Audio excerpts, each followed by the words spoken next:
Good morning, everyone. Welcome to A Long Obedience in the Same Direction.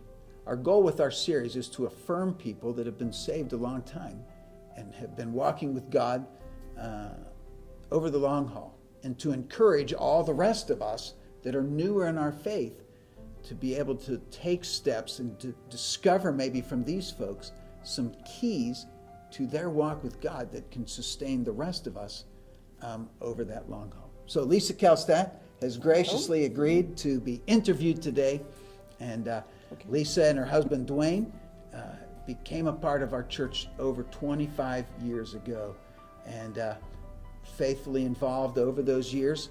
Lisa's part of the cleaning crew that is behind the scenes. We see Lisa on the worship team on a regular basis. She's involved in the youth ministry on Wednesday nights. Her and Dwayne are part of one of our home groups as well. And Lisa, you've known the Lord a long time. How far back does your relationship with God go? Well, I actually was saved when I was 8 years old in this church, when it was in the old church in town in Mound City.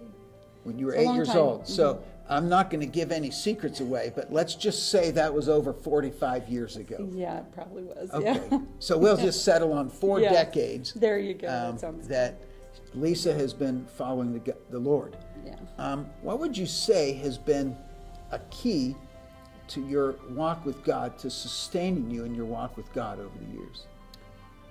Well, I think I've had good examples. My father actually got saved the same day I got baptized. And so as he grew in the Lord and in our family, it just became an important part of our every week. And having just that encouragement, just constant, it just showed us what an example of faithfulness is. My parents are still faithful in serving. So. Man, that's a fantastic key, because we have a lot of parents that are bringing their kids to church and they're wondering, is it going to take? Is this having any effect? Yeah. And maybe the kids give them a hassle, to come in the morning. And we've heard a little testimony here. That was a key for you, those early days to be bringing your children to church, because that's what your folks did for you. Yes. Now, over the years, you've had probably some challenges or some struggles, maybe some downtimes. Yes, definitely. Yes. Okay.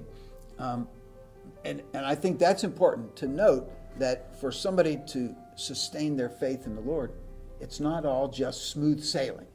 No, it's not. That's okay, though. Sure. Yeah. But for you then, given that it hasn't been smooth sailing, how have you risen above, or how do you pull yourself out of the doldrums or rise above the discouraging circumstances in your life?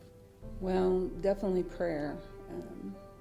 Just you have to pray about things, and the word of the Bible, just getting in the scriptures, and a lot of it is learning to surrender and learning to be submissive and trying to hear God's voice. I know the times were one of the toughest were when that's when Christian friends came around me and just stuck with me like glue until whatever the case was, it started lifting, whether it's depression or just struggling with thoughts or whatever.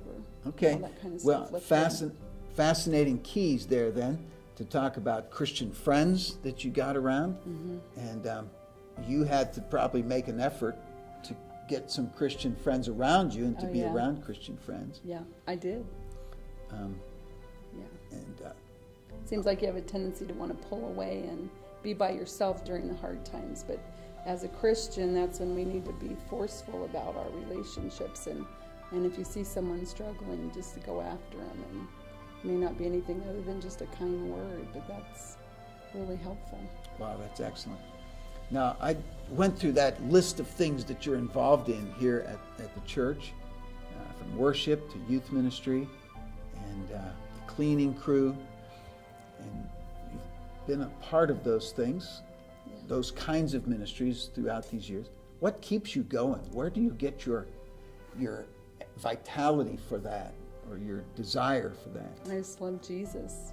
I love what he did for me, and I just want to find some way. You don't ever, you don't pay God back, but you just honor him by just being wherever he needs you to be. And everybody's got their own gifts, and I don't mind cleaning, so, I just try to find places that I can serve.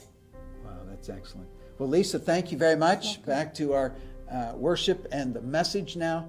But Lisa, thanks for being willing to be interviewed just now.